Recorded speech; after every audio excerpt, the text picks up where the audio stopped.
The glass shattered 6 inches from her face. Serafina Ashford felt the spray before she heard the crash.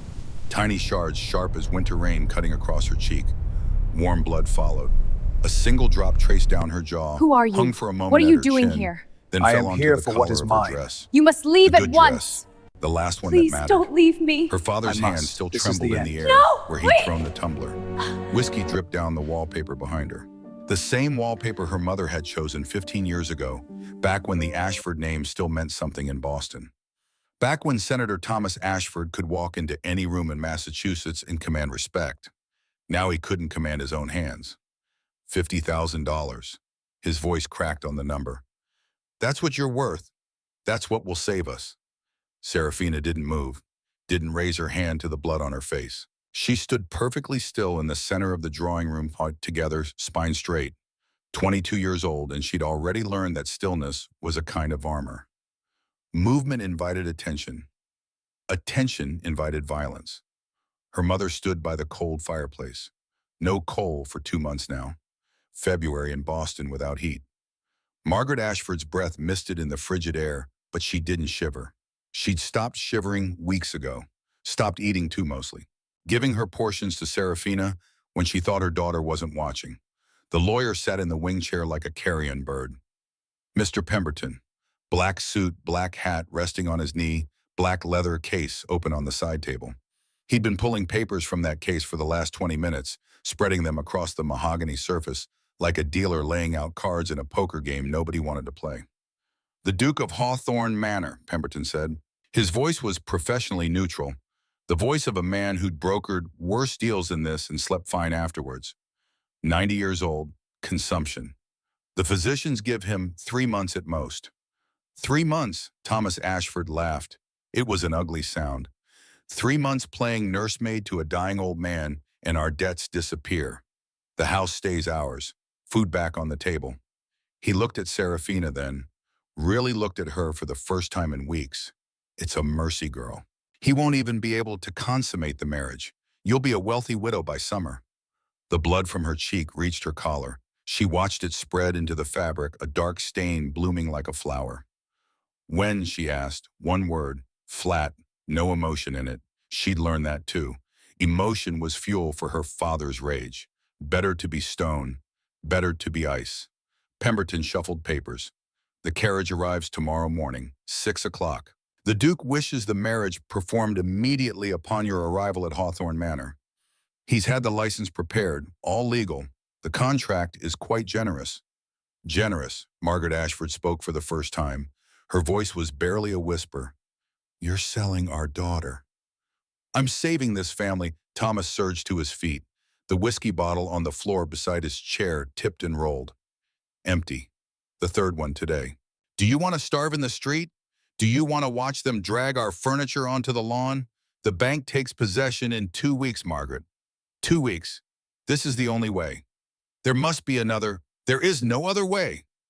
The shout echoed in the barren room. Most of the furniture was already gone, sold piece by piece over the last year. The piano, the silver, the paintings, everything that could be converted to cash had been. What remained were the bones of a house picked clean. Serafina touched her cheek. Her fingers came away red. I'll do it, she said. Her parents turned to look at her. Her father was something like relief flooding his ruined face. Her mother was something far worse. Understanding. The knowledge that she'd failed her daughter in every way that mattered. Sarah, Margaret started. I'll marry him.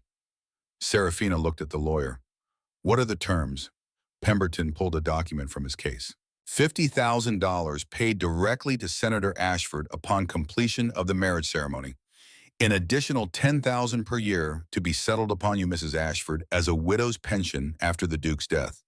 The Duke requires only that you reside at Hawthorne Manor and provide him comfort in his final months.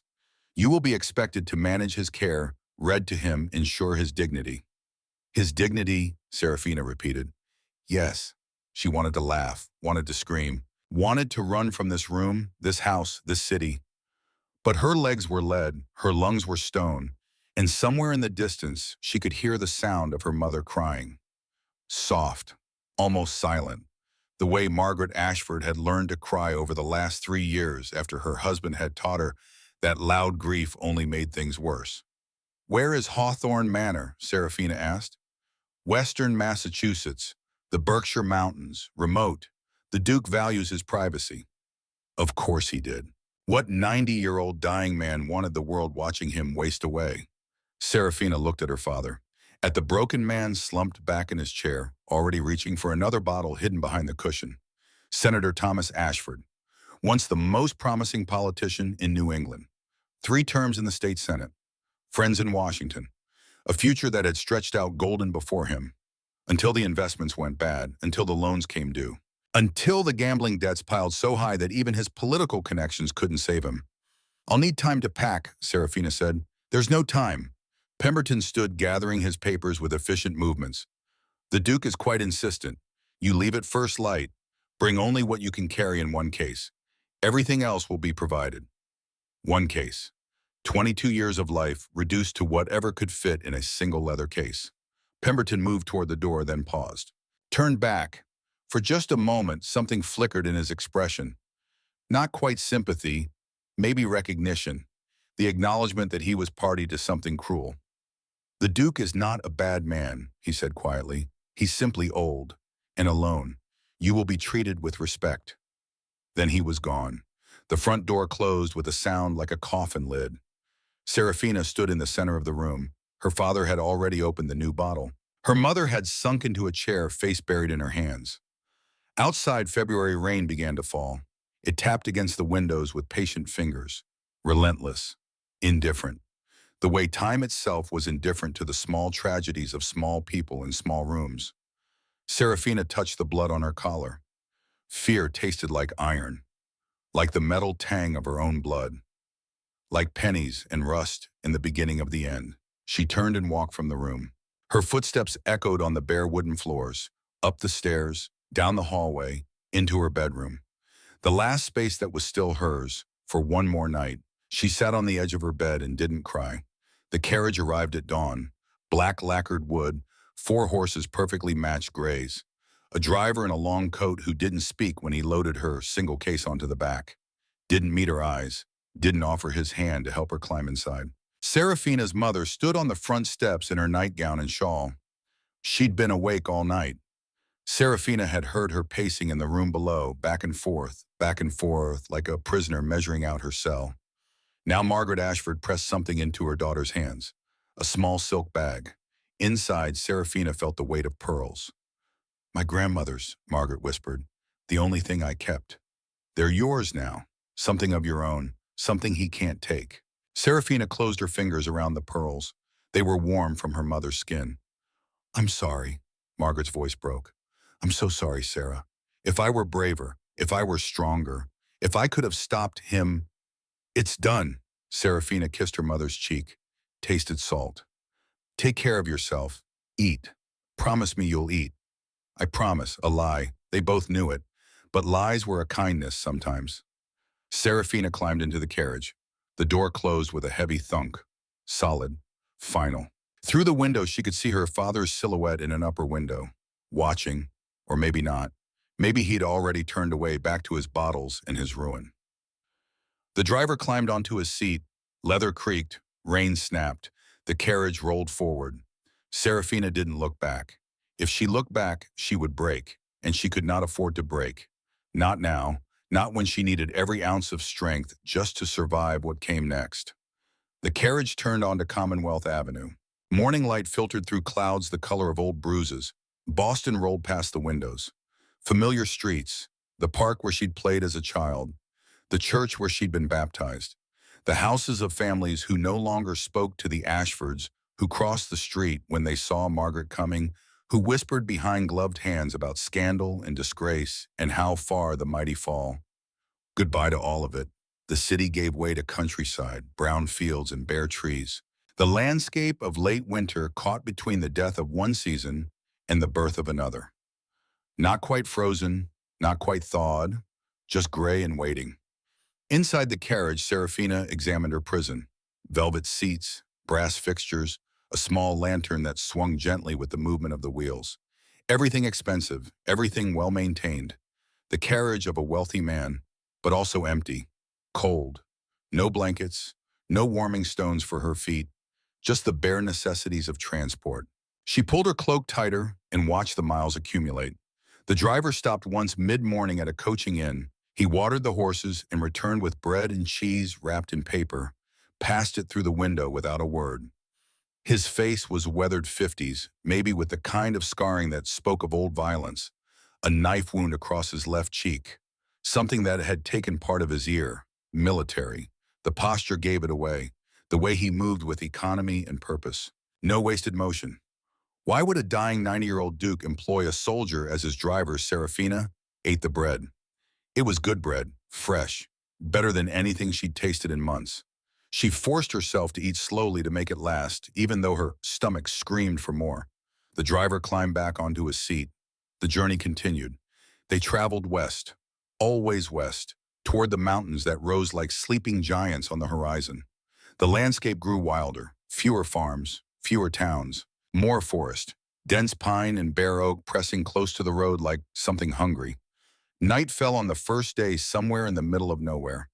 The driver pulled into another inn, smaller than the first, rougher, the kind of place where questions weren't welcome and strangers paid in cash.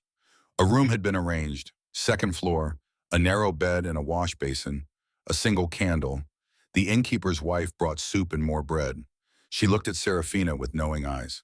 "Traveling far?" she asked. "Far enough. Alone. For now." The woman nodded. "Set down the soup. Lock your door." Good advice. Serafina ate, washed her face in cold water, lay on the bed fully dressed with a chair propped under the door handle.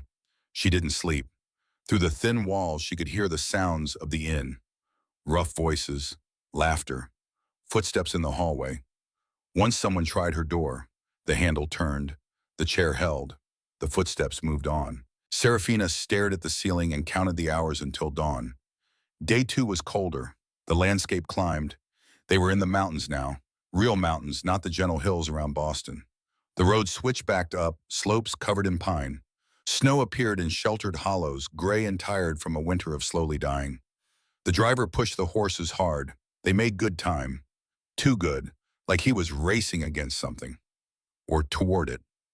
At noon, they crossed a bridge over a gorge. Serafina looked down at black water churning over rocks 50 feet below. One wrong turn, one spooked horse. That's all it would take. She pulled back from the window. That evening, they stopped at a larger town. Springfield, maybe, or somewhere near it. The driver secured 2 rooms at a proper hotel, paid with cash from a roll of bills that could choke a horse. New bills, crisp. Serafina's room had a fireplace. A maid brought wood and kindling, built the fire without being asked, brought hot water for washing, laid out clean towels. "Will you be wanting dinner, miss?" "Yes, thank you." "In your room," or "Here is fine." The maid nodded and left, returned 30 minutes later with a tray, roast chicken, potatoes, carrots, a glass of red wine, real food, a proper meal. Serafina ate sitting at the small table by the fire. The heat felt like forgiveness against her skin. She hadn't realized how cold she'd been, how deep the chill had settled into her bones over the last months of poverty and fear. She sipped the wine slowly, let it warm her from the inside. Tomorrow they would reach Hawthorne Manor. Tomorrow she would meet the man she was meant to marry. A dying stranger, 90 years old, 3 months to live. And then she would be a widow, wealthy, free, if she could survive 3 months. Serafina finished her meal, bathed in the basin, changed into the clean nightgown she'd packed, climbed into the bed, real sheets, a real mattress, luxury she'd almost forgotten existed. She slept, deeply, dreamlessly. The sleep of exhaustion and surrender. Day 3 brought them into wilderness. The road narrowed, became more dirt than stone. The trees pressed closer, blocking out the sky. They saw no one. No other travelers, no farms, no signs of human habitation at all. Just forest, dark and deep and watching. Serafina felt it. The weight of isolation settling over her like a shroud. They were beyond the reach of civilization now. Beyond help, beyond rescue. If something happened to her out here, no one would know. No one would come. The driver seemed unbothered. He drove with the same steady competence, navigating ruts and rocks with practiced ease. Once they passed a fallen tree blocking half the road, he dismounted, examined it, then simply drove around through the underbrush. The carriage tilted at a dangerous angle. Serafina gripped the seat, but the driver knew his business. They made it through. As they continued, Serafina noticed something else. The driver's coat had fallen open when he'd climbed down to check the tree. Underneath, she'd caught a glimpse of leather, a holster, and the dark gleam of a pistol. Armed. Why would a driver need to be armed? The question sat in her chest like a stone. Late afternoon. The sky was beginning to dim when the forest suddenly opened up. A valley, wide and deep, ringed by mountains. And at the far end, on a rise of land that commanded the entire vista, stood Hawthorne Manor. Serafina pressed her face to the window. The manor was enormous, 3 stories of gray stone with wings extending to either side of a central tower. Gothic Revival architecture, pointed arch windows, steep roof lines, chimneys like sentinels against the darkening sky. Beautiful and terrifying. The carriage descended into the valley, followed a road that cut through bare fields, passed through an iron gate that stood open waiting.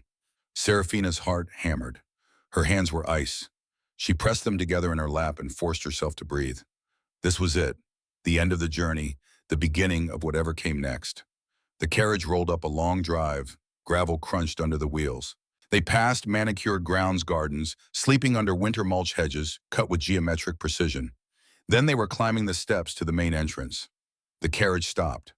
For a long moment, nothing happened. Serafina sat frozen.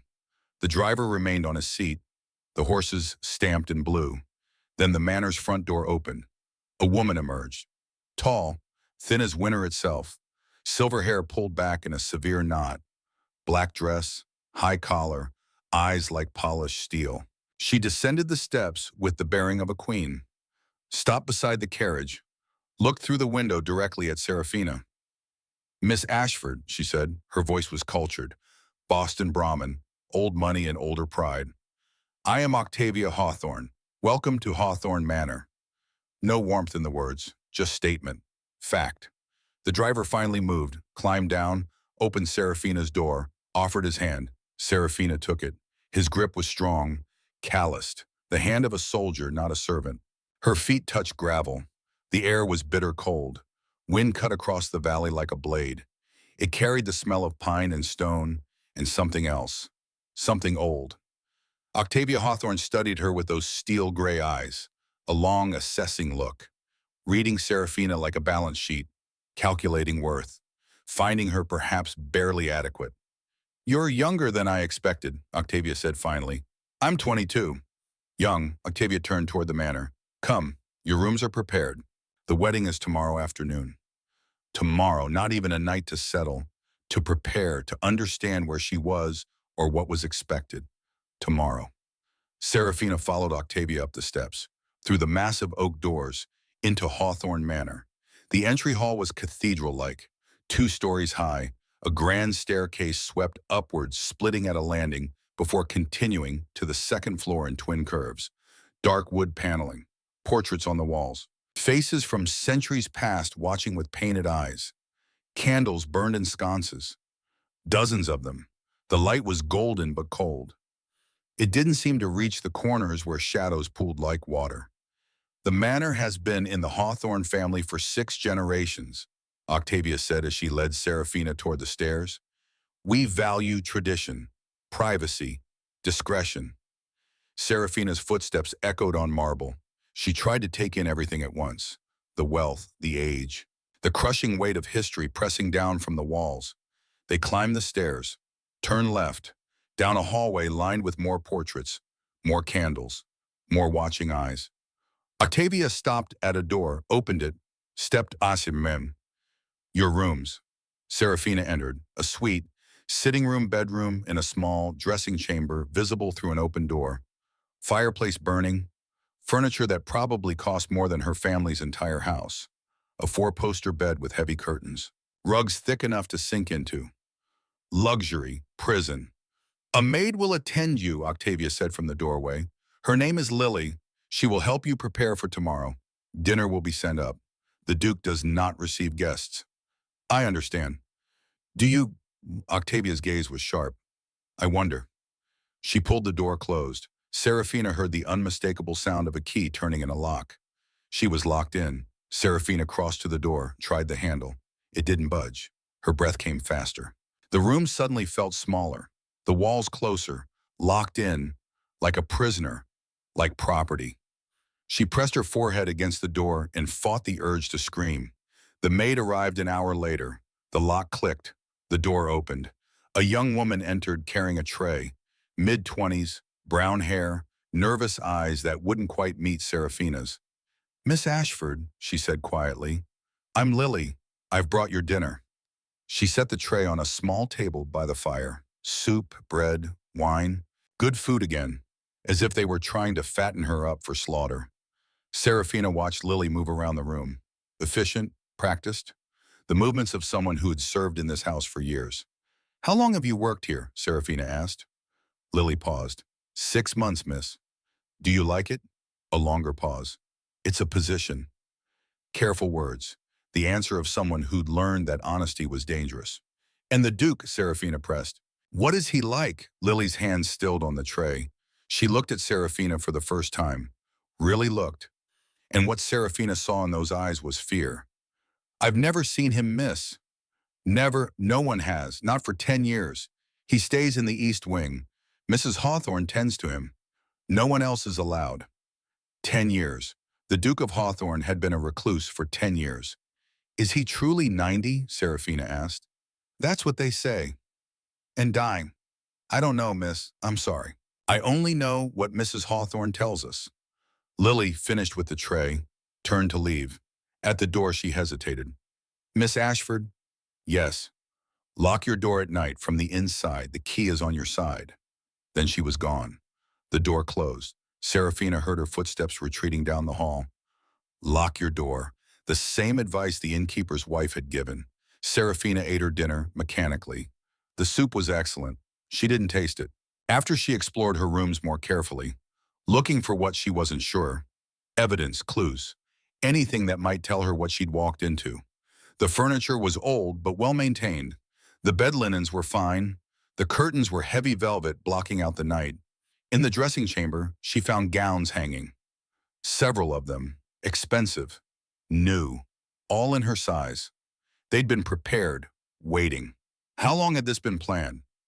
Serafina tried the windows. They opened, but outside was a sheer drop. 3 stories to the ground, no ledges, no handholds, no escape that way. Not that she'd planned to escape. Where would she go? She had no money, no horse, no knowledge of the land, and her family's debts hung over her like a guillotine blade ready to fall if she didn't fulfill her end of this bargain. She was trapped by debt, by duty, by the simple mathematics of poverty. Serafina changed into one of the nightgowns left for her, white cotton, modest. She climbed into the massive bed and pulled the covers up to her chin. The fire crackled, shadows danced on the walls. Somewhere in this enormous house, a 90-year-old man was dying. Tomorrow she would marry him, spend 3 months nursing him toward death. And then what freedom? Or had she simply traded one prison for another? Sleep came eventually. Fitful and thin, Serafina dreamed of locked doors and watching eyes, of her mother's face growing thinner, of her father's hand throwing glass, of blood on her collar spreading like ink and water. She woke before dawn. Gray light filtered through gaps in the curtains. Her wedding day. They came for her at noon. Lily and another maid older silent. They brought the dress, white silk, simple lines, beautiful and impersonal as a shroud. They dressed her without speaking, pulled her hair back, pinned it with clips that felt like little teeth, applied rouge to her lips, powder to her cheeks, making her presentable, making her pretty, making her into a bride. Serafina stared at herself in the mirror. The woman looking back was a stranger, pale, hollow-eyed, dressed for a wedding or a funeral, maybe both. "It's time," Lily whispered. They led her downstairs, through hallways she hadn't seen, past more portraits, more closed doors, more silence. The house felt empty, as if the walls themselves were holding their breath. They arrived at a small chapel. Serafina had seen it from her window. A separate building connected to the manor by a covered walkway. Stone. Gothic. Old enough to have seen generations of Hawthorns wed and buried. The door stood open. Inside, candles burned. Dozens of them, maybe hundreds, their flames perfectly still in the windless air. The pews were empty except for one figure in the front row. Octavia Hawthorne, watching, waiting. At the altar stood a priest, old, nervous-looking.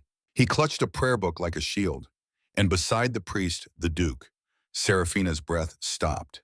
He was cloaked, head to toe in black, heavy fabric that concealed his form completely. A hood shadowed his face, and over the lower half of his face, a black mask, smooth, featureless, like something from a plague doctor's nightmares. He leaned heavily on a cane. His breathing was audible even from the doorway, ragged, wet, the breathing of a man whose lungs were drowning. This was what she'd bought with her father's waitrite, this hollow figure, this dying shadow. Lily touched her arm gently. Miss Serafina made her feet move. One step, another, down the aisle between empty pews. She climbed the 2 steps to the altar, stood beside the cloaked figure. Up close she could smell him. Not the smell of sickness she'd expected, something else. Fabric, old wool, and underneath something clean. Soap, sandalwood. The priest cleared his throat. "Dearly beloved," he began, his voice shook. "We are gathered here."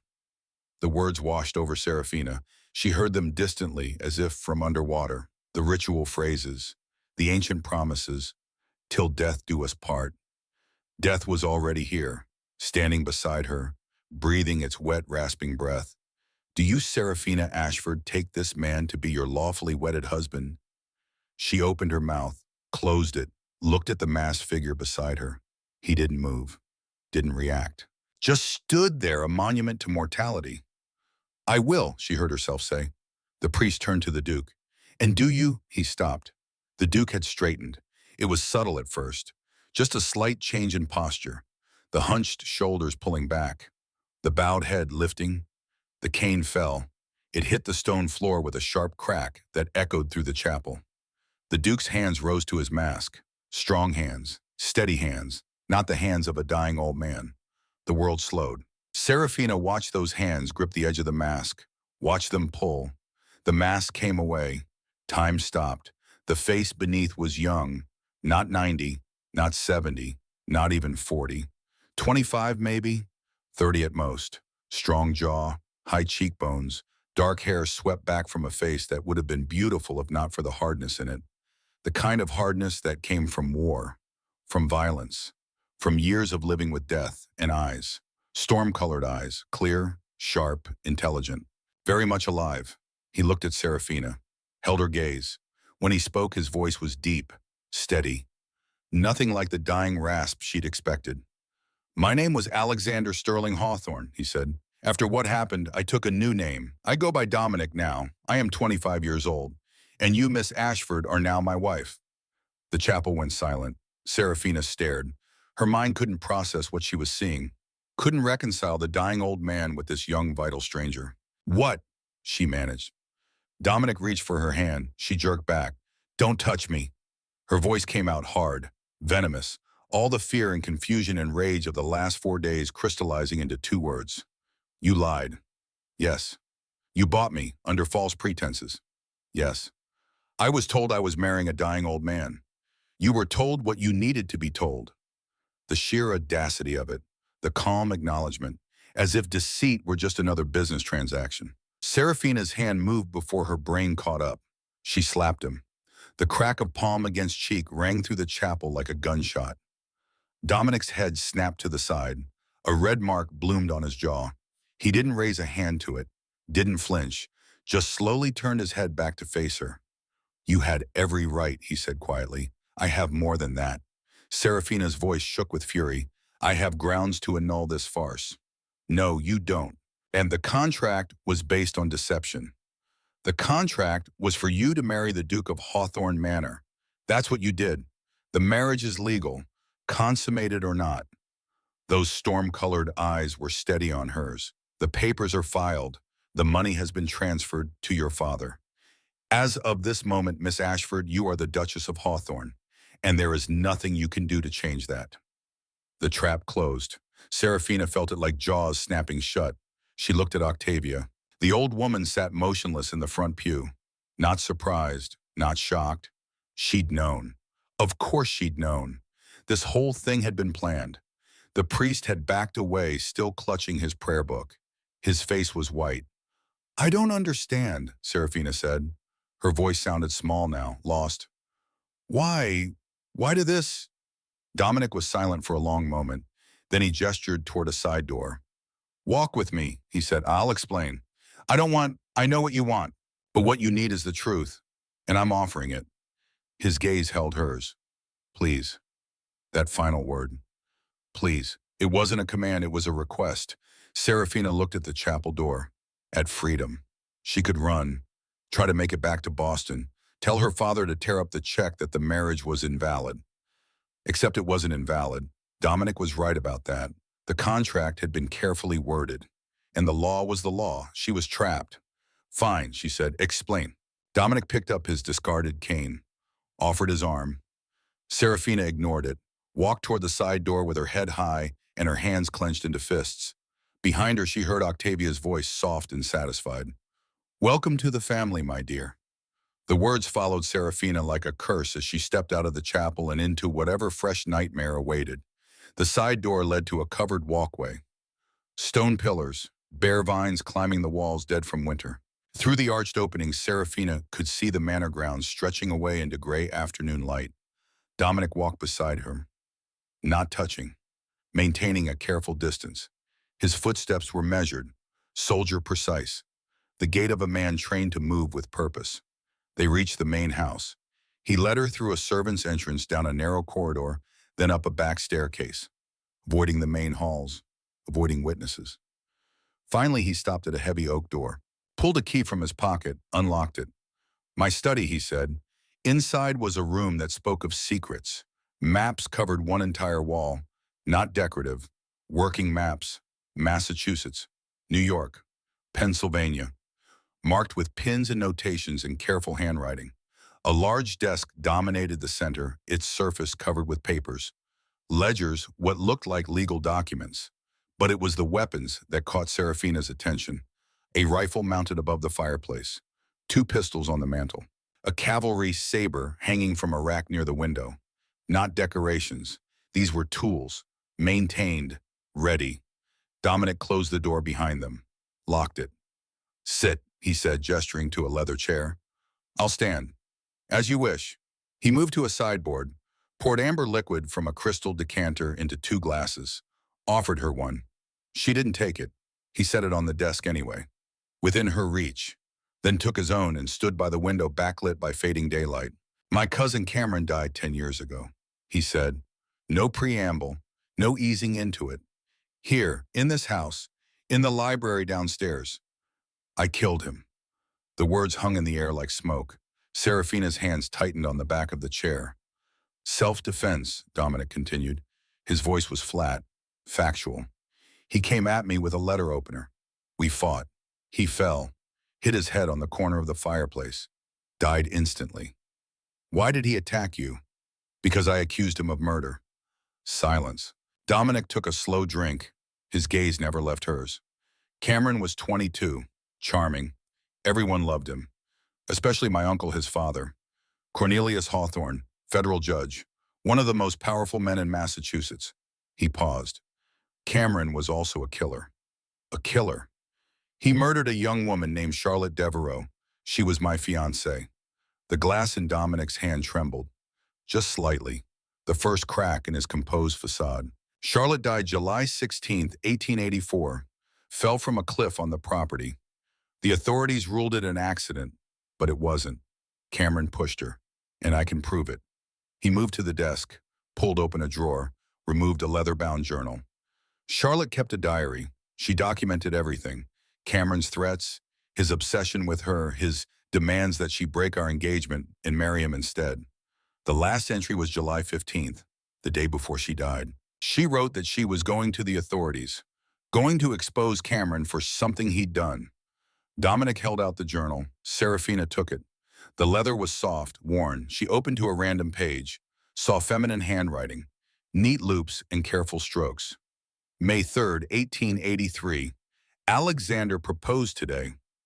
She stopped, looked up at him. Alexander Sterling Hawthorne was my full name, Dominic said quietly. After Cameron died and I had to disappear, I started using my middle name, Dominic. It was safer, less recognizable. Serafina nodded slowly, flipped to the last page. Read the final entry. I cannot stay silent any longer. Tomorrow I will tell them everything about Cameron, about what he did to Margaret Williams, about the lies, the threats. Alexander returns from Boston tomorrow evening. By then justice will be.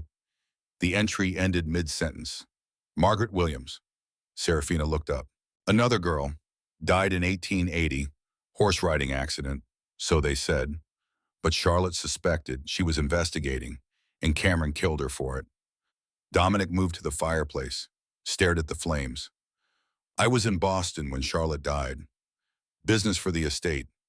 I received a telegram, came home immediately, found everyone gathered. The body had already been taken away. My uncle was there, Cornelius. He told me it was an accident. Tragic, but an accident. You didn't believe him. I knew Charlotte. She was an excellent rider. Careful. She wouldn't have gone near that cliff alone. And there were marks on her wrists, bruises. His jaw tightened. I confronted Cameron 3 days later. Here, I told him I knew that I was going to the authorities. And he attacked you. Yes. Where was your uncle when this happened? Away, Boston. Convenient that. He arrived the next morning, found Cameron dead, and immediately accused me of murder. Said I'd killed his son in cold blood, out of jealousy, that Cameron had been courting Charlotte and I couldn't stand the competition. That's absurd. Is it? To someone who didn't know the truth, Cameron was beloved. I was quiet, reserved, the strange nephew who spent more time with books and weapons than people. Who would the authorities believe? Dominic turned to face her. Cornelius is a federal judge. He has connections throughout New England, friends in Washington. He could have had me hanged before I ever saw a courtroom. So my grandmother, Octavia, she helped me disappear. We faked my death, spread rumors I died of pneumonia while traveling abroad, buried an empty coffin, and I became a ghost. For 10 years. Yes. Why come back? I never left. I've been here, hiding, living in the East Wing. No one outside this house knows I'm alive. No servants except those we absolutely trust. No visitors, nothing that could give me away. He moved closer. But Cornelius has been hunting. He's convinced I survived. He's been hiring investigators, asking questions, getting close. So you needed a wife. I needed someone with no connections to my past. Someone who could plausibly be here caring for a dying old man. Someone whose presence wouldn't raise suspicions. Those storm gray eyes held hers, and someone whose family was desperate enough not to ask too many questions. The brutality of it, the cold calculation. A wife bought with lies, Serafina said. A wife who will be safe from my enemies. Safe you've made me an accomplice to fraud. I've made you a duchess, with protections most women would kill for. I didn't ask for protections. I asked for honesty. Honesty would have sent you running, and I couldn't afford that. Serafina set the journal down on the desk. Her hands were shaking. Rage or fear, she couldn't tell which. What do you want from me? Nothing you're not already contractually obligated to provide. Live here, play the role of dutiful wife. Don't ask questions where servants can hear. Don't go into town. Don't write letters without my knowledge. You want a prisoner. I want you alive. His voice went hard. If Cornelius discovers I'm living, he will come for me, and he will destroy anyone associated with me, your parents included. The money I sent them, it came from accounts Cornelius doesn't know about.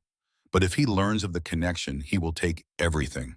Your father will end up in debtor's prison, your mother in the poorhouse, and you... Oh. He stopped, drew breath. You would be collateral damage in a war you didn't start. The weight of it settled over Serafina like a burial shroud. This is madness. This is survival. She looked at him, really looked, past the anger, past the deception.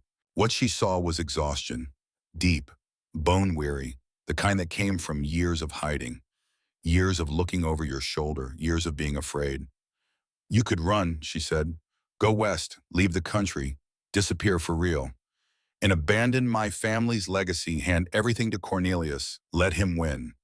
He's already won, you're trapped here, living like a fugitive in your own home. For now, Dominic moved to the desk, picked up a folder. But I'm building a case, evidence, witnesses. Proof that Cameron was a killer. Proof that Cornelius covered it up. When I have enough, I'll go public. Clear my name. Take back my life. How long will that take? I don't know. A year. Maybe two. And until then, I'm supposed to just wait playhouse. Unless you have a better suggestion.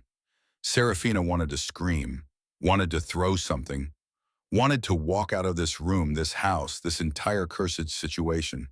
But her mother's face flashed through her mind, thin, pale, starving herself to save her daughter. And her father, broken, drunk, but trying in his own failed way to keep them from the streets.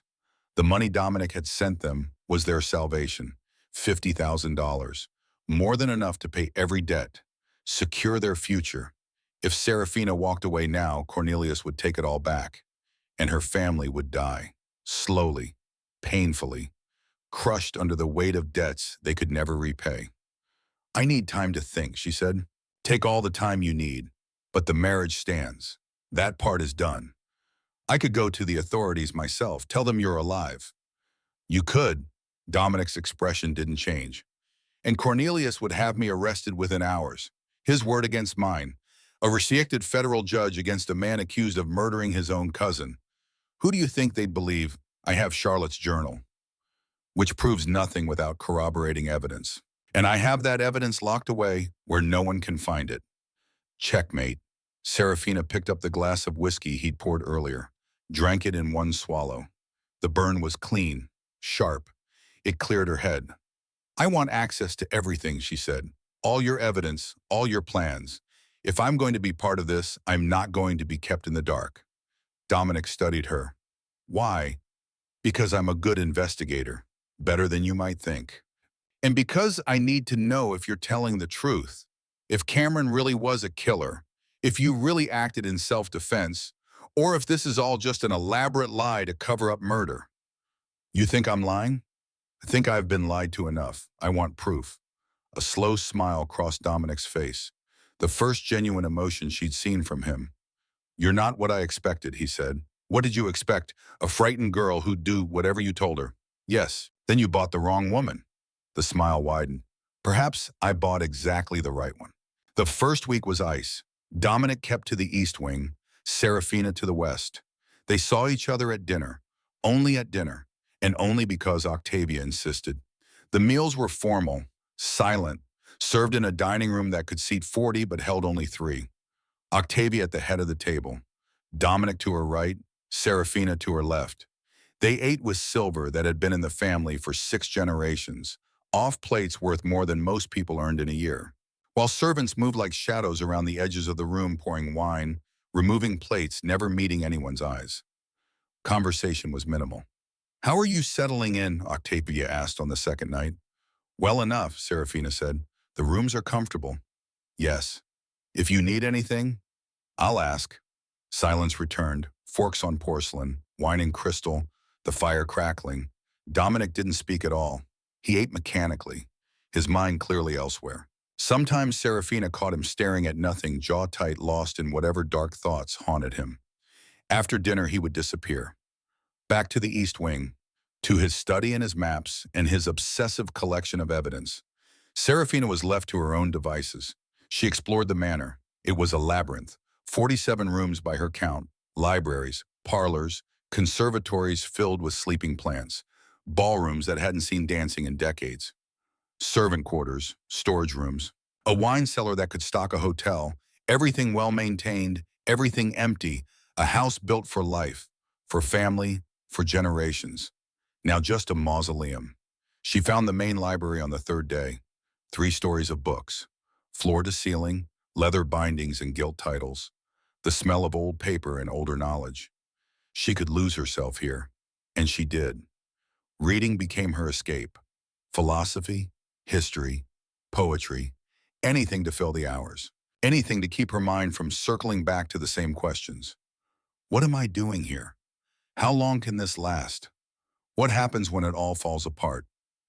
Lily brought her meals. They rarely spoke. The girl seemed afraid. Of what Serafina wasn't sure. The house, Octavia, Dominic, maybe all three. On the fifth night, Serafina heard sounds from the corridor outside her rooms. Footsteps. Heavy, soldier precise. Then voices. Low, urgent. She moved to the door. Pressed her ear against the wood. Getting too close. 3 more inquiries this week alone. That was Dominic's voice. Another voice responded. Male. Older. We can't keep this hidden forever. We don't need forever, just long enough. And the girl paused. What about her? Does she suspect? She knows what I've told her. Nothing more. Can you trust her? Longer pause. I don't know yet. The voices moved away. Serafina stood frozen at the door. They were talking about her, and Dominic didn't trust her. Fair enough. She didn't trust him either. But it stung nonetheless. She pulled away from the door, sat on the edge of her bed, stared at the fire.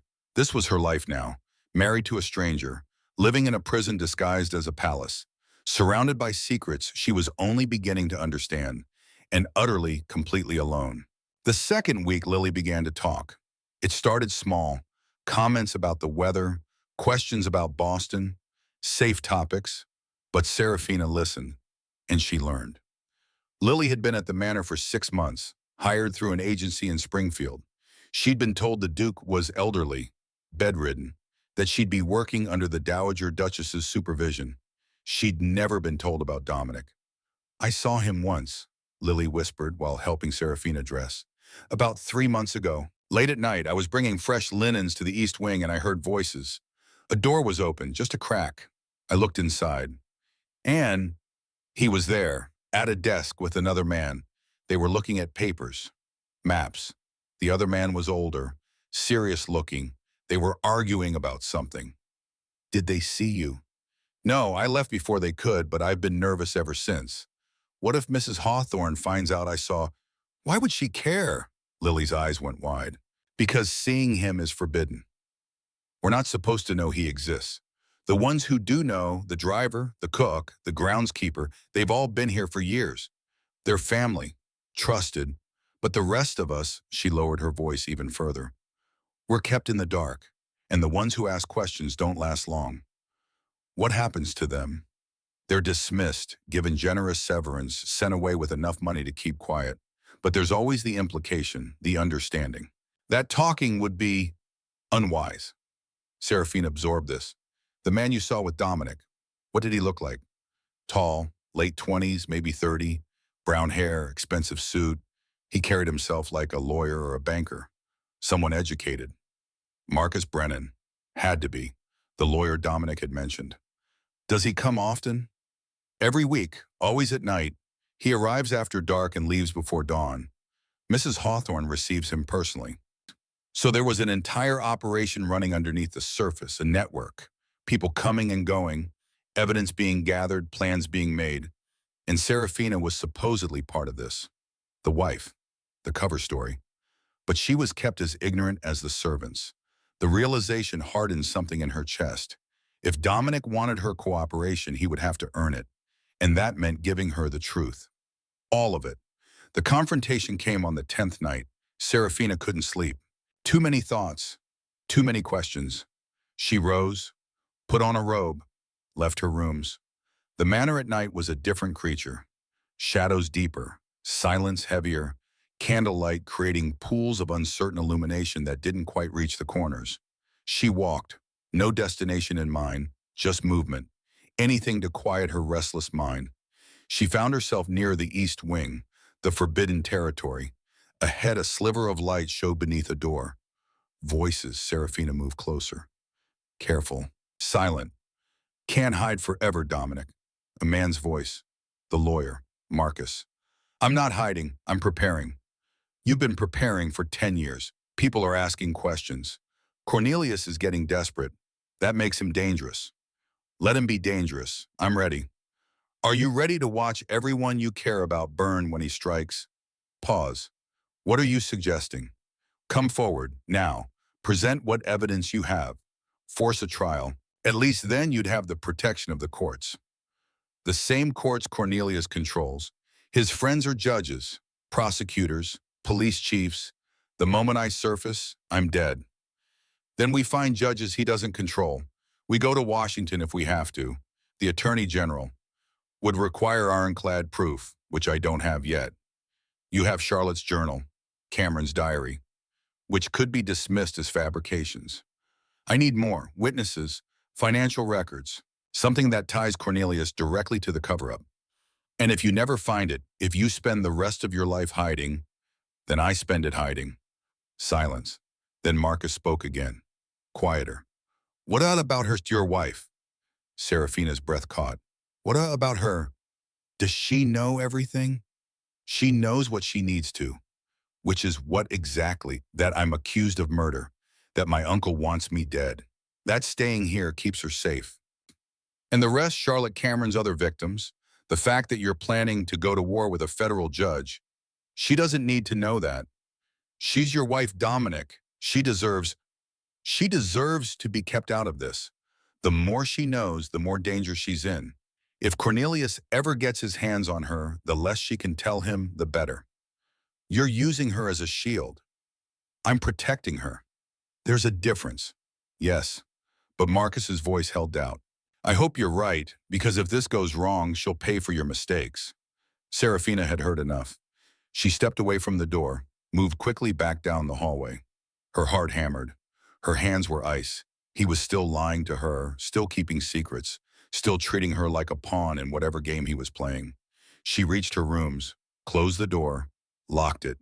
Then she sat at the small writing desk and pulled out paper and pen. If Dominic wouldn't give her the truth, she'd find it herself. The library became her battlefield. Serafina spent hours there, reading everything she could find about the Hawthorne family, about Cameron, about the deaths of Charlotte Devereaux and Margaret Williams. The newspapers from 1884 were stored in the basement archives. She convinced the groundskeeper to help her access them, claiming she was interested in the family history. July 17th, 1884. Tragedy at Hawthorne Manor.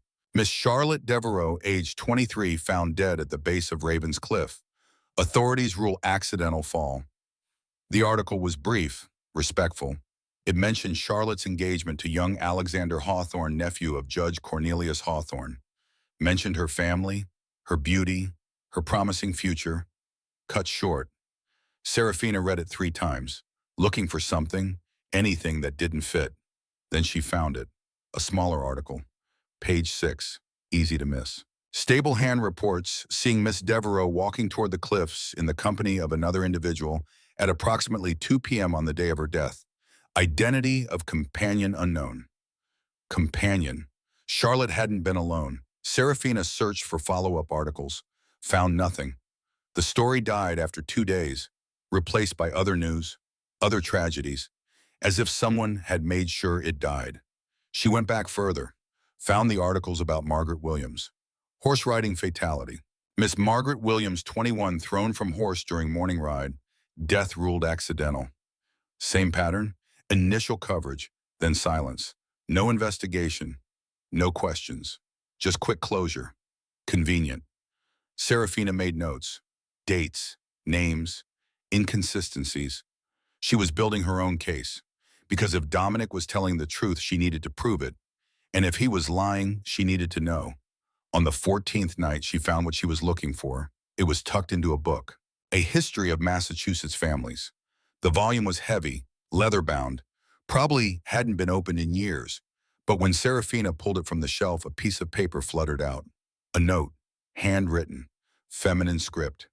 If you want the truth, search the 3rd shelf from the window. Blue leather journal. O.H. Octavia Hawthorne. The Dowager Duchess had left this for her. Serafina's pulse quickened. She looked at the shelves, found the 3rd one from the tall, arched window, scanned the spines. There. Blue leather, no title, smaller than the others, hidden between 2 massive law books. She pulled it free, opened it. The first page bore a name in elegant script. Charlotte Devereaux, private diary. This was it, Charlotte's journal. The one Dominic had shown her had been a copy, transcribed, edited perhaps, but this was the original. Serafina's hands shook as she turned the pages. May, 1881. Met Alexander Sterling at the governor's ball. He smiled at me across the room and I felt my heart stop. Mother says he's very eligible. I say he's the most beautiful man I've ever seen. August 1882. Alexander proposed, we'll marry next spring. I've never been happier. He's gentle and kind and he looks at me like I'm the only woman in the world. January 1883. Cameron Sterling called today, Alexander's cousin. There's something about him that unsettles me. The way he watches me, like I'm something to be owned.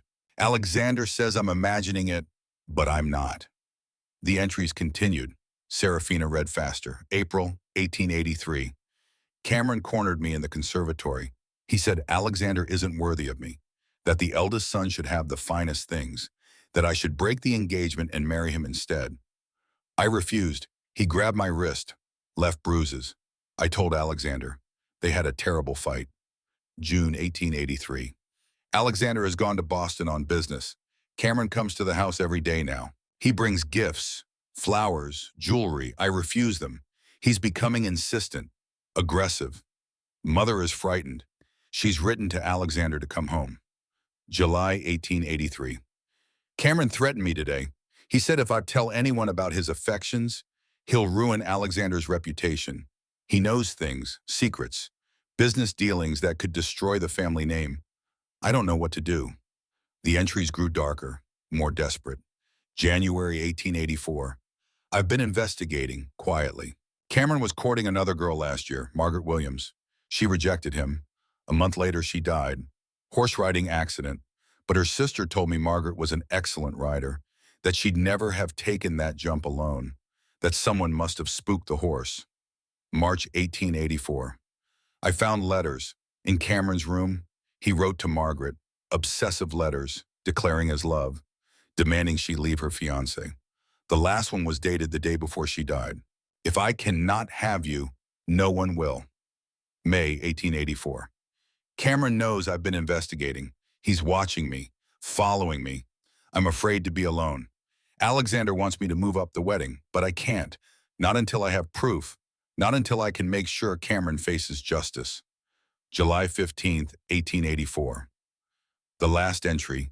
Serafina read it slowly. Every word. I cannot stay silent any longer. I have evidence now. Letters. A witness who saw Cameron near the cliffs the day Margaret died. Tomorrow I will take everything to the authorities. Cameron will be arrested, and Alexander and I will finally be free to marry without this shadow over us. Alexander returns from Boston tomorrow evening. By then justice will be served. I can only hope. The entry ended, ink trailing off, as if Charlotte had been interrupted. The next day she was dead.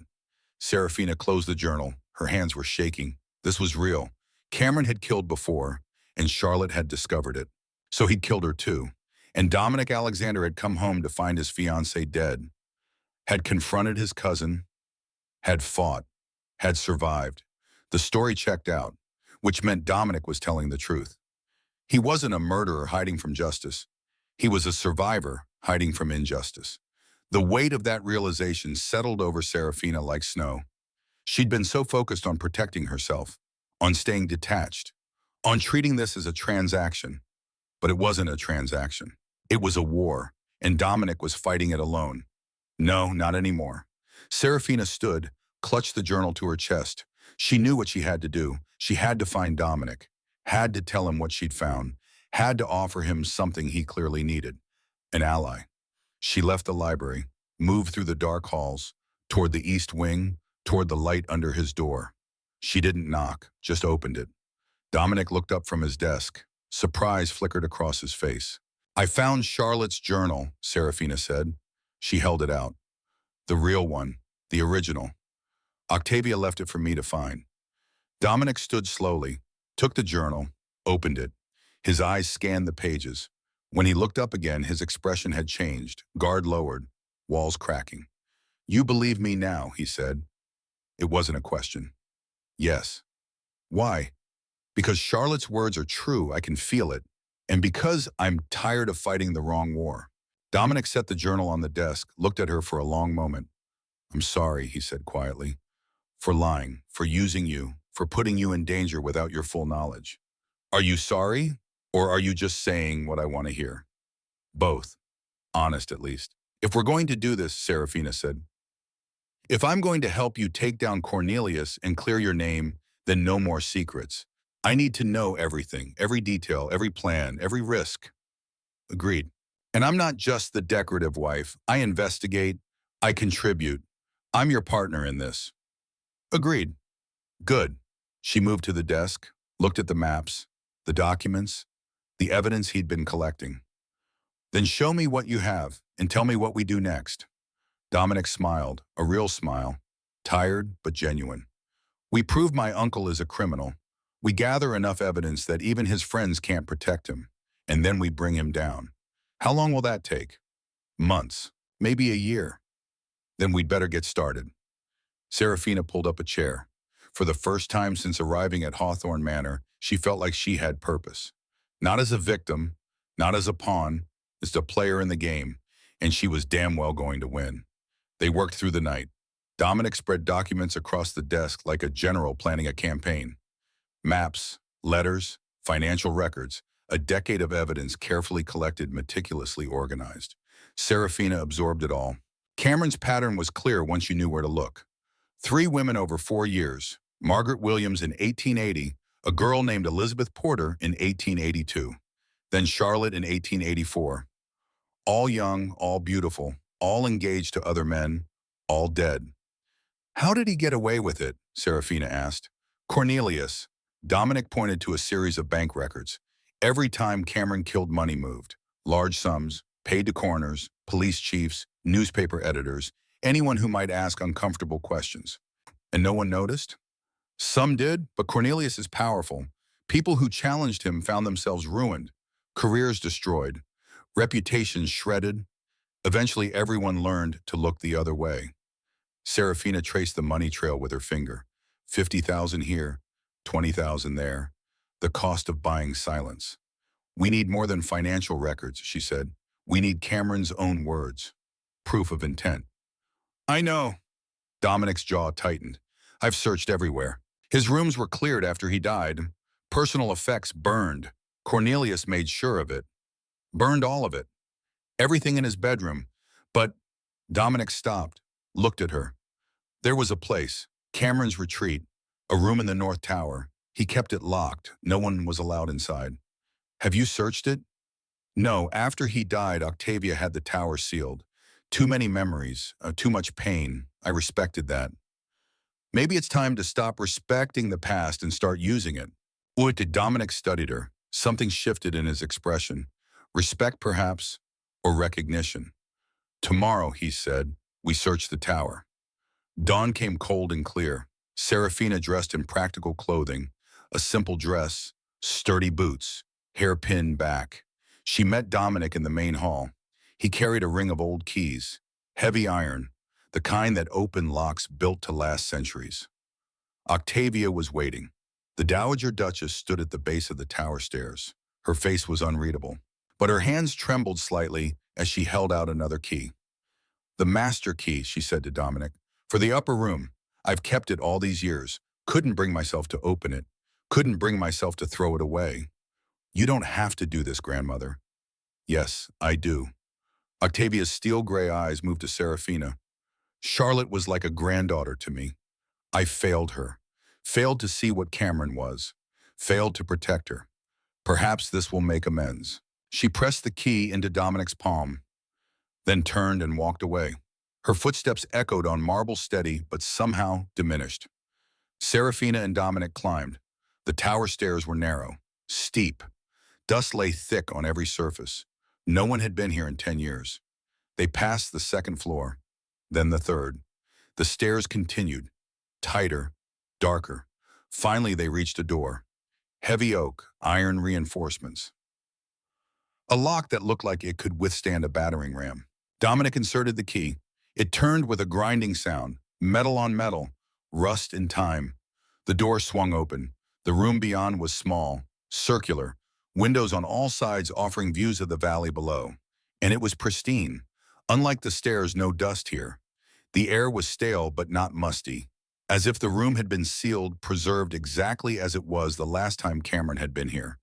A desk sat beneath the eastern window, a chair, bookshelves lined with leather volumes, a small daybed in one corner, and everywhere photographs, faces, women's faces, pinned to the walls like trophies. Margaret Williams, smiling at a garden party, Elizabeth Porter, in a wedding dress that she never lived to wear, Charlotte Devereaux, laughing, beautiful, alive. Serafina felt ice spread through her chest. He collected them, she whispered. Dominic's face had gone white. He stared at Charlotte's photograph, his hands clenched into fists. We should burn this place, he said, voice rough. Burn it all. Not yet. Serafina moved to the desk. First, we take what we need. She opened drawers, found papers, letters, and beneath them, wrapped in oilcloth, a journal. Black leather, no name on the cover. She opened it. Cameron's handwriting, sharp, aggressive, the letters slashing across the page like knife cuts. The first entry was dated March 1880. Margaret Williams thinks she's too good for me. We'll see how long that lasts. They always change their minds. Or they don't. Either way works. Serafina's stomach turned. She flipped forward, June 1880. Gretch's fiancé is weak. She'll see that eventually. She'll see I'm the better choice, the only choice. September 1880. She refused me again today, called me unsuitable. Me, unsuitable. She'll regret those words. They always do. October 1880. It's decided if I can't have her, no one will. The cliffs are perfect, remote. Accidents happen there all the time. October 15th, 1880. Margaret is dead. The fall was messy but effective. Father has already paid the necessary people. It's over. She's over. And I feel nothing. Serafina's hands shook. She forced herself to keep reading. The pattern repeated. Elizabeth Porter, pursued, rejected, killed. Then Charlotte. Pages and pages about Charlotte. Obsessive, deranged. Alexander doesn't deserve her. He's weak, soft. Charlotte needs a real man. She needs me. I've tried everything. Gifts, promises, threats. Nothing works. She's stubborn, foolish. She'll learn.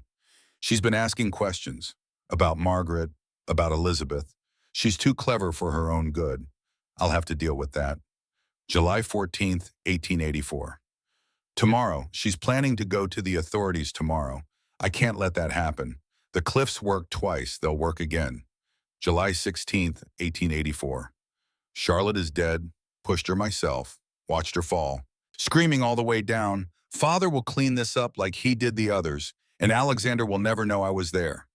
The room spun. Serafina sat down hard in the chair. The journal fell from her hands onto the desk. Dominic picked it up.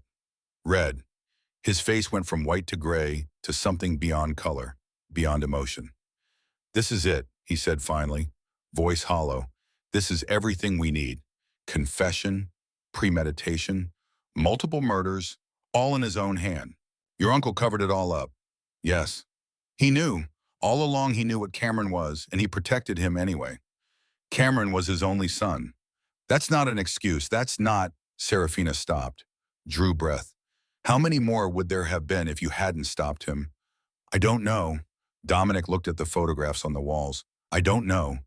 They gathered everything, the journal, the letters, the photographs, wrapped them carefully, carried them down the tower stairs. Behind them, the door stood open, sunlight streaming in, exposing Cameron's shrine to its victims. Let it rot, Serafina thought. Let the whole cursed place fall to ruin. Marcus Brennan arrived that night. Serafina finally met him properly. Tall, late 20s, sharp brown eyes that missed nothing. Harvard-educated, she'd guess, well-bred, but with calluses on his hands that spoke of work beyond pushing papers. Mrs. Hawthorne, he bowed slightly, formal, respectful. I've heard a great deal about you. None of it good, I imagine. A smile. On the contrary, Dominic says you're formidable. Dominic says a lot of things, not all of them true. Fair enough. Marcus set his leather case on Dominic's desk. Shall we get to work? They spread out Cameron's journal. Marcus read it slowly, thoroughly, his lawyer's mind cataloging every detail. When he finished, he sat back. This changes everything, he said. This is ironclad. Cameron's own confession. Multiple murders, pattern of behavior, combined with Charlotte's journal and the financial records showing Cornelius's cover-up payments, he looked at Dominic. We can go public. Not yet. Dominic pointed to the map on the wall. Cornelius has too many allies. Judges, prosecutors, police. The moment we present this, he'll use his influence to discredit it. We go to the Attorney General in Washington and risk someone in that office being Cornelius's man known. We need leverage first. We need something that guarantees they'll listen. What are you suggesting? Before Dominic could answer, there was a knock at the door. Lily entered, but not the nervous maid Serafina had come to know. This Lily moved with confidence. Purpose, or tsuctus. The letter arrived, she said, handed an envelope to Dominic. He opened it, read. His face hardened. What is it? Serafina asked. Dominic passed her the letter. Heavy paper, official seal, written in precise script. Dominic Hawthorne, if you truly exist and are not merely a ghost conjured by desperate imagination, I am coming for you. I know you hide at the manor. I know you've married. I know you think yourself safe. You have 1 week to turn yourself in to the authorities. If you do not, everyone you love will pay the price. This is my final warning. Cornelius Hawthorne, federal judge. The threat was clear, specific, and very real. Serafina looked at Lily. How did this arrive? Courier. He didn't wait for a response. When? An hour ago. Serafina's mind raced. My parents, are they safe? Silence. Dominic moved to his desk, pulled out a telegraph. Recent, the paper still crisp. He handed it to Serafina without a word. Fire at Ashford residence. Boston. Damage extensive. Occupants safe. Arson suspected. The world tilted. My parents are alive, Dominic said quickly. I had men watching them. They got out. But the house is gone. Cornelius did this. Yes. Rage flooded through Serafina, white hot, blinding. That's it then. We go to him. Now, tonight, we end this. That's what he wants. He's baiting us. I don't care. He tried to kill my parents. He burned their house. This stops now. Dominic and Marcus exchanged looks. She's right, Marcus said quietly. Cornelius has escalated. He won't stop. And every day we wait is another chance for him to destroy more lives. Lily spoke up. There's something you should know about me. My real name is Lily Mitchell. My father is Judge Harold Mitchell, Federal Circuit Court, Boston. Everyone turned to look at her. You're a judge's daughter, Serafina asked. Yes, my father and Cornelius have been rivals for 20 years. When my father heard rumors that Dominic might be alive, he asked me to investigate.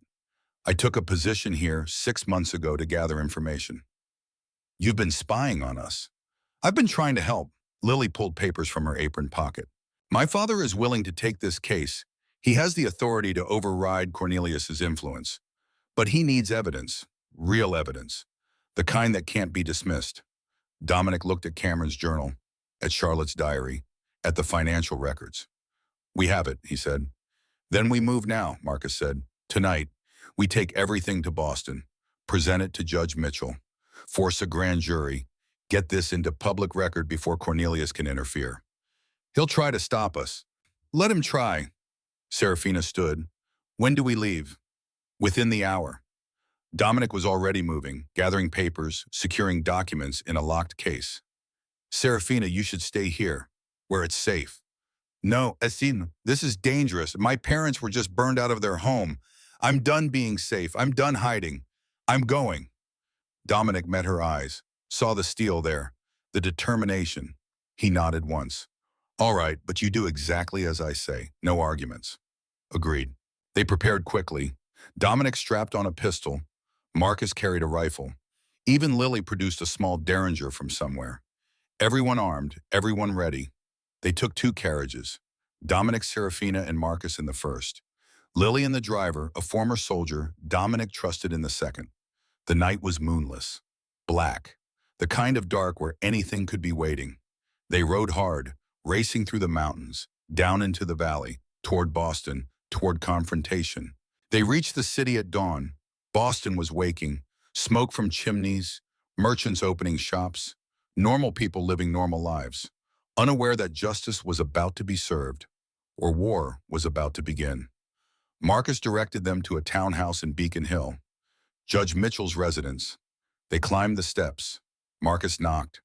A butler answered, recognized Marcus, admitted them without question.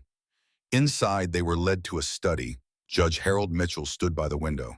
60s, silver hair, sharp eyes that had seen decades of courtroom battles. He turned as they entered. His gaze settled on Dominic. So, the ghost is real? Yes, sir. And you claim you're innocent of murdering Cameron Hawthorne. I claim self-defense, which I can prove. Show me. They laid it all out. Cameron's journal, Charlotte's diary, financial records, witness statements, photographs, everything. Judge Mitchell read for an hour, didn't speak, didn't interrupt, just absorbed every word. Finally, he set down the last document. This is damning, he said, not just for Cameron, for Cornelius. Obstruction of justice, conspiracy, abuse of power. He'll go to prison for this. If we can convict him, Marcus said. Oh, we'll convict him. The question is whether we can do it safely. Mitchell looked at Dominic. Cornelius has reached out to me, indirectly, through intermediaries, asking if I've heard anything about you.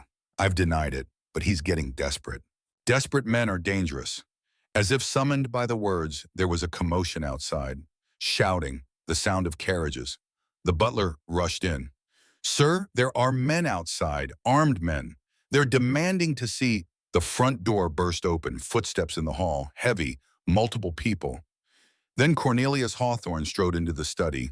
Serafina had never seen him before, but she knew him instantly. Tall, late 50s, handsome in a cold patrician way, expensive suit, gold watch chain. The bearing of a man who'd never been told no. And behind him, 6 men, all armed, all watching Dominic with predatory focus. Hello, nephew. Cornelius's voice was smooth, cultured. It's been a long time. Dominic stood slowly, his hand moved toward his pistol. Don't, Cornelius gestured. His men drew weapons. You're outnumbered, outgunned, and very, very trapped. Judge Mitchell stepped forward. This is my home, Cornelius. You have no authority here. I have authority everywhere. Cornelius didn't even look at him. His eyes were locked on Dominic. You killed my son. Your son was a murderer. I have proof. Lies, fabrications. You've had 10 years to create false evidence. Cameron's own journal, his confession, in his handwriting, which you could have forged. We have witnesses, financial records showing you paid for cover-ups. Circumstantial, inadmissible. Cornelius smiled, cold, triumphant. I've already spoken with the district attorney. There will be no grand jury, no trial, just an arrest warrant for you and anyone who's helped you. He looked at Serafina, including your charming wife. Fear spiked through her chest, but she didn't flinch, didn't look away. You can't arrest us all, she said. Can't I conspiracy, obstruction, harboring a fugitive? I have grounds for all of it. Not in my court, you don't. Judge Mitchell's voice was steel. I outrank you, Cornelius. Federal Circuit supersedes district. And I say there will be a grand jury, starting today. You have no jurisdiction. I have all the jurisdiction I need. This evidence came to me. I have a duty to investigate, and I will, with or without your cooperation. The two judges stared at each other, a battle of wills, decades of rivalry crystallizing into this single moment. Cornelius's smile faded. You're making a mistake, Harold. The only mistake would be letting you walk out of here. Gentlemen, Mitchell nodded to his own men, guards who'd appeared in doorways, armed, ready. Please escort Judge Hawthorne to a holding room while I review this evidence. You can't hold me, I'm a federal judge. You're a suspect in a criminal conspiracy, and until I determine otherwise, you'll wait like everyone else. Cornelius's face went red, then white. This isn't over. No, it's just beginning. Mitchell's guards moved forward. Cornelius's men hesitated, outnumbered now. Uncertain. Cornelius saw it, saw the shift, saw he'd lost this round. Stand down, he said to his men. Then to Mitchell, I'll have your seat for this. Get in line. There are a dozen people who want my seat. None of them will get it. Cornelius was led from the room. His men followed. The door closed. Silence. Serafina realized she'd been holding her breath. She released it slowly. Dominic's hand found hers, squeezed once. Reassurance or gratitude? Maybe both. Thank you, he said to Mitchell. Don't thank me yet. We still have to win this. Mitchell sat at his desk. I'm convening a grand jury tomorrow morning, 9 o'clock, federal courthouse. You'll testify. All of you, and we'll present every piece of evidence you have. If it's enough, we indict. If not, it's enough, Marcus said. I hope you're right, because if we fail, Cornelius will destroy all of us. The grand jury convened in a courthouse built of marble and power. 23 citizens, drawn from across Massachusetts. Farmers, merchants, teachers, people who owed Cornelius nothing. People who could judge fairly. The proceedings took 6 hours. Serafina sat in the gallery, watched, listened. Marcus presented first, laying out the timeline, the victims, the pattern. Then came the evidence. Cameron's journal, read aloud, every horrifying word. Gasps from the jury. One woman covered her mouth. Charlotte's diary, her fear, her courage. Her final words before she died. Financial records, showing Cornelius's payments. Hundreds of thousands of dollars. Buying silence, buying complicity. Witness statements. The stable hand who'd seen Cameron was Charlotte. The doctor who'd noted bruises on Margaret Williams's body.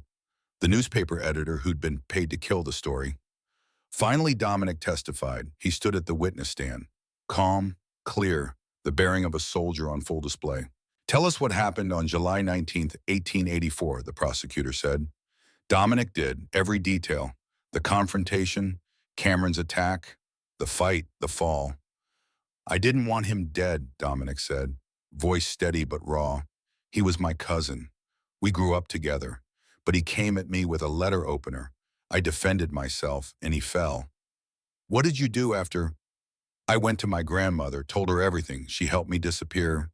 We faked my death. Because we knew Cornelius would never allow the truth. He'd already covered up 3 murders. He wasn't going to let his son's legacy be destroyed, even if it meant destroying you. Yes, the jury watched, absorbed, believed, because it was the truth, raw, painful, real. The prosecutor turned to the jury. You've heard the evidence, you've seen the proof. Cameron Hawthorne was a serial killer. Cornelius Hawthorne covered it up, and Dominic Hawthorne survived. The question before you is simple. Is there sufficient evidence to indict Cornelius Hawthorne for conspiracy, obstruction of justice, and abuse of power? The jury deliberated for 45 minutes. When they returned, the foreman stood. We find sufficient evidence to indict on all charges. The courtroom erupted. Cornelius, who'd been forced to sit in the defendant's section, surged to his feet. This is a travesty, a mockery of justice. Sit down, Judge Hawthorne. Mitchell's voice cut through the chaos. Or I'll have you removed. You have no authority. I have all the authority, and you, sir, are under arrest. Marshals moved forward. Cornelius backed away, desperate now, cornered. My son was innocent. Your son was a monster, and you enabled him, protected him, helped him kill. Mitchell stood. You don't deserve the bench. You deserve a cell. The marshals took Cornelius by the arms. He struggled, shouted, but they were stronger. Trained. They led him from the courtroom in chains, the same chains he'd wanted for Dominic. Poetic justice. The gallery broke into applause, cheering, the kind of catharsis that came from watching the powerful fall. Serafina looked at Dominic, saw tears on his face. Silent, steady. 10 years. 10 years of hiding, of rash running, of living as a ghost.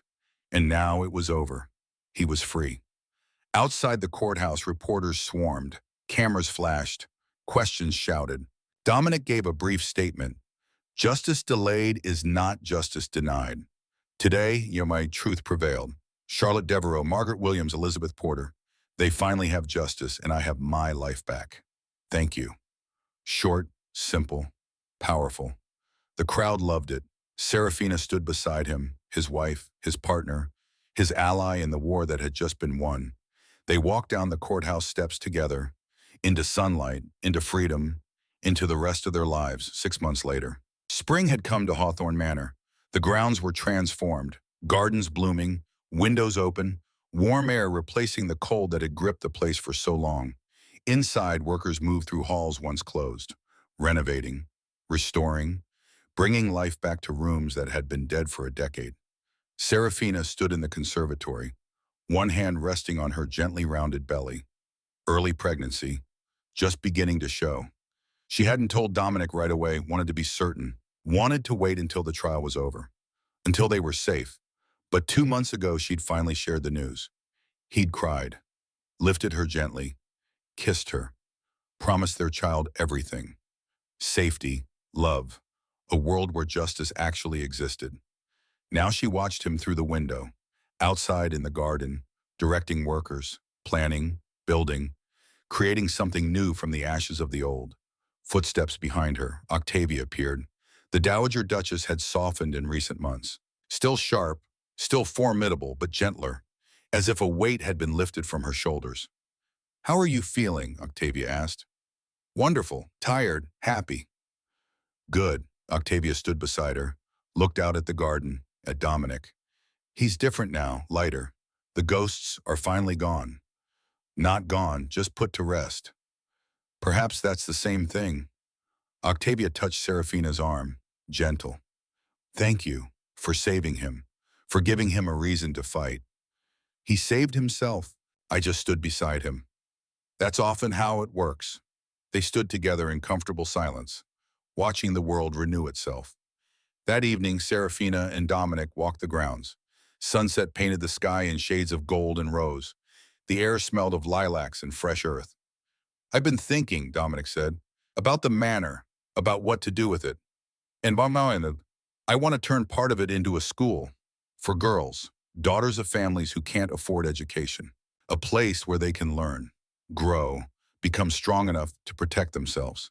Serafina stopped walking, looked at him. "In Charlotte's name," she said. "Yes, and Margaret's, and Elizabeth's, all the women who were silenced. This would be their legacy, their voice, continued." "It's perfect." They continued walking, reached a small chapel on the edge of the property. The real chapel, not the one where they had had their false wedding. "I've been thinking too," Serafina said, "about our marriage, how it started." Dominic tensed slightly. "Yes, it began with lies, deception, desperation." "I know, I'm sorry. Let me finish." She turned to face him. "It began wrong, but it became right. We became real. Not because of any contract or obligation, but because we chose each other every day, even when it was hard, especially when it was hard.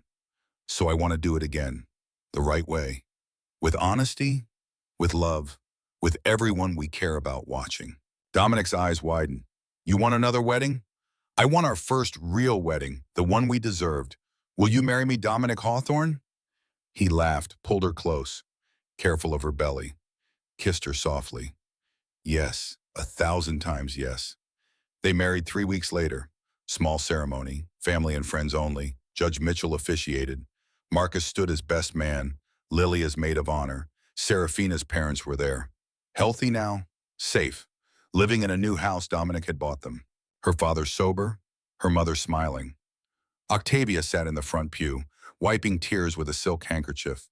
The vows were simple, honest, true.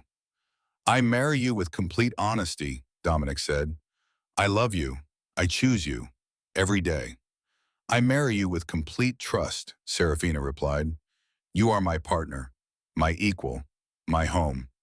They kissed, not as strangers, not as conspirators, as husband and wife.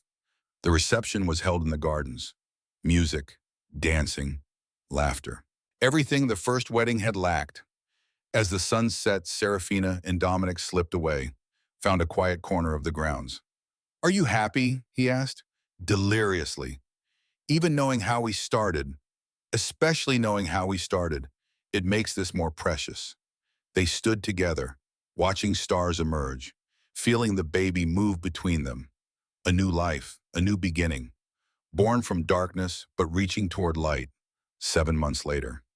November brought cold winds and early snow, and in the early morning hours of November 15th, Grace Sterling was born. Small, perfect, dark hair like her father, strong lungs, healthy. Dominic held her for the first time in the bedroom where his wife had labored through the night. His hands trembled. Tears streamed down his face. "She's so small," he whispered. "She's perfect," Serafina said. Exhausted but radiant, Grace gripped her father's finger, held tight. And in that moment, Dominic Hawthorne, who had survived murder, betrayal, a decade of hiding, and a war for justice, fell completely apart. "I promise," he told his daughter, "I promise you'll grow up safe, loved, free. Everything I didn't have. Everything your mother fought to give us." Grace yawned, unimpressed by promises, more interested in sleep. Serafina smiled. "She has your stubbornness and your strength." "We'll see. She's only 2 hours old." Octavia entered quietly, looked at her great-granddaughter, at the family she'd helped save. "Charlotte would have loved this," she said softly. "Seeing you happy, seeing the family continue."